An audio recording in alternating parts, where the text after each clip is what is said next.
That's right. Senator John Thune. Well, thank you, Mr. Chairman, for holding this hearing, and thank you also to the witnesses for coming here today.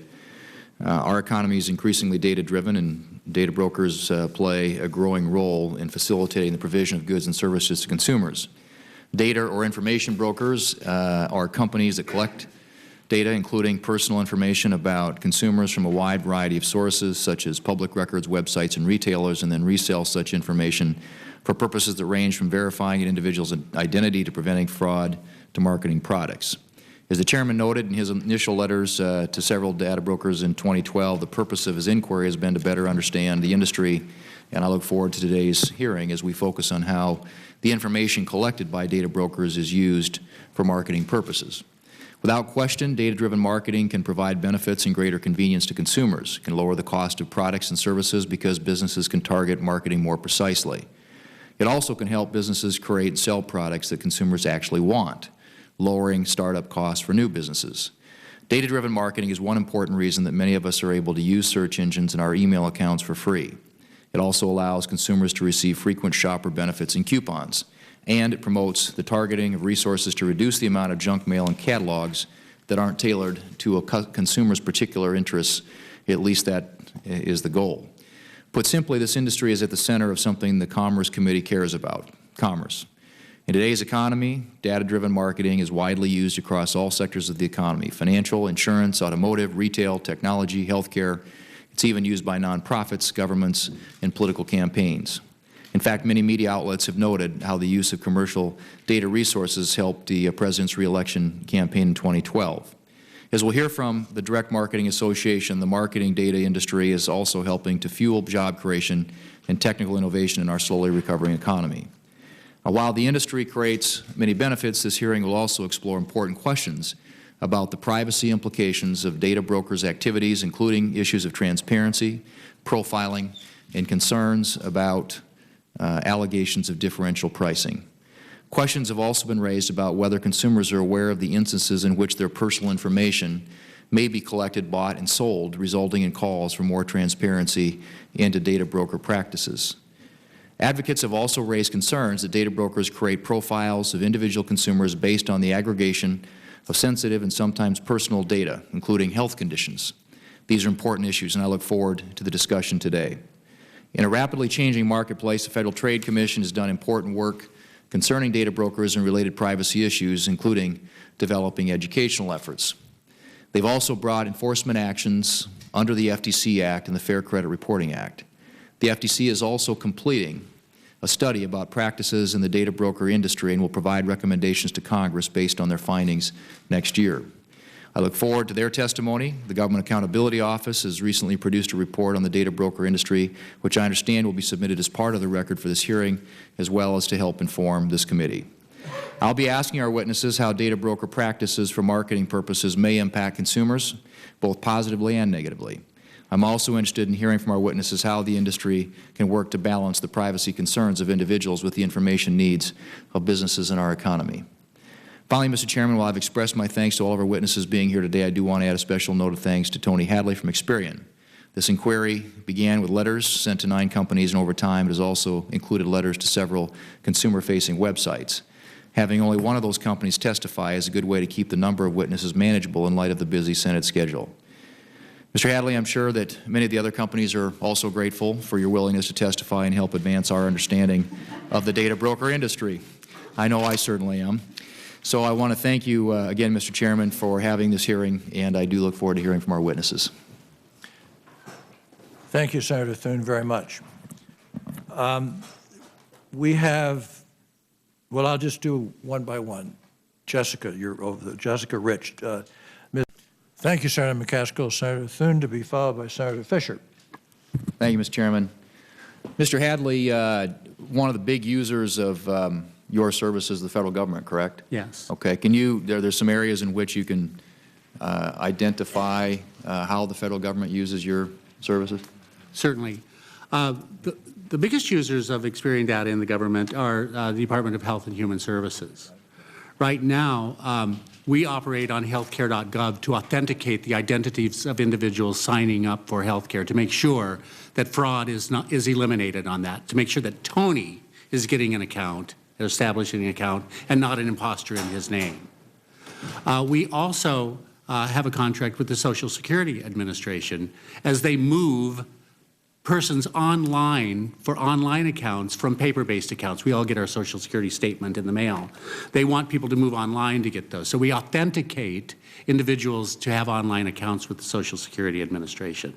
We too believe that HHS could be a good user of our marketing data, particularly in the lower economic echelons, to reach out to people to see if they are eligible for health care and try to determine how to market that process to them. They haven't done that yet, but the state agencies are far ahead of them in that way, of using these economic segments to reach out and inform consumers of benefits that are available to them. So for purposes of Obamacare implementation, they're using you to authenticate people who are applying, but not at this moment to market. The federal That's government. exactly right. The state exchanges are. Right. Okay.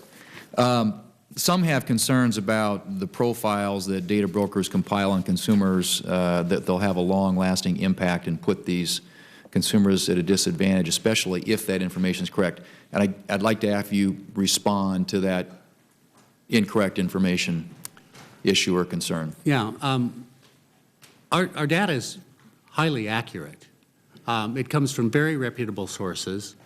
We know what sources they are, and we check those sources to make sure of the integrity of that data. Marketing profiles are not static. This is very important. They change. When I was a young man with young children, I used to get a lot of ads for diapers. Then my sons grew up and I got solicitations, and they got solicitations for college. Soon, I got solicitations for home equity loans because they knew that I might want to finance my son's college education. Now I'm getting solicitations for retirement planning and for vacations. So my marketing profile has changed with my age and my family status and my interests that I've expressed to data brokers. I want to make one point that's very clear here.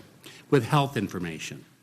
Experian has health information from consumers, but only on an opt-in basis. If they have said and clearly opted into telling us what their ailments are and saying, I'm an arthritis sufferer, I want to know about new products and services coming onto the market to help me, or I suffer from migraines. These are not used, though, never used for healthcare eligibility. They're used so that consumer product companies can offer solicitations and coupons for over-the-counter drugs for the most part. Yeah. So it's always opt-in with health for Experian. Clear and conspicuous opt-in. Mr. Siricel, there have also been concerns raised that consumers should not only have the ability to see what information is collected about them for marketing purposes, but also have the ability to correct it.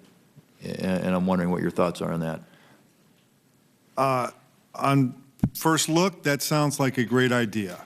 However, as you delve deeper into it, as you look at access and then correction for marketing data, this is data, as Tony has said, Mr. Hadley has said, is not used for eligibility purposes.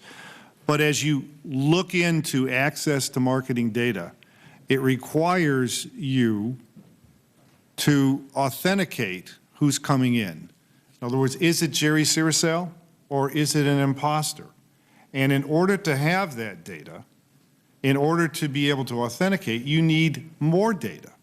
So in the essence of access and then correction, it's going to require more data, more accurate data, because you can have inaccuracies in marketing data. Tony says it's great, but it's not as precise as fair credit reporting data because it's not for eligibility. It determines what ad I will receive, what type of offer I'll receive, and if a marketer is off, it's 95% correct. That's okay because it's not worth the expense to go to 99 to 100%, whereas in fair credit reporting you need it. So having access and correction requires more data. And of course, it's therefore more expensive as well. So, I mean, well, let's be truthful here.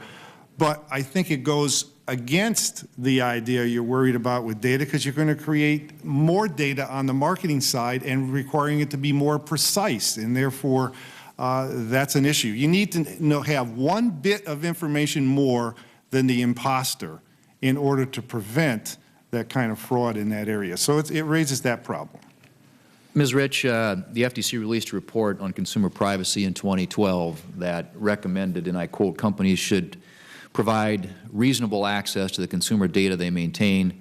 The extent of access should be proportionate to the sensitivity of the data and the nature of its use, end quote. The report continued that for marketing data, the Commission believes that the cost of providing individualized access to consumers would likely outweigh the benefits. Can you comment on that statement, expand on what the costs and benefits would be to have individualized access to marketing data?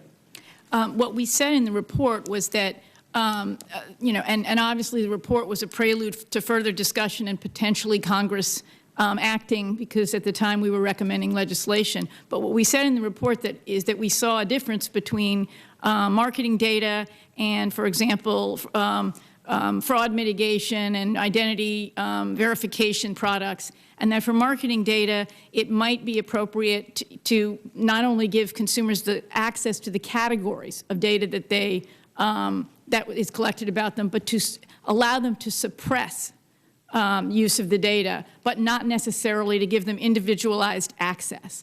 But we didn't say there shouldn't be access at all. We said access to the categories of data and an ability to suppress use of the data.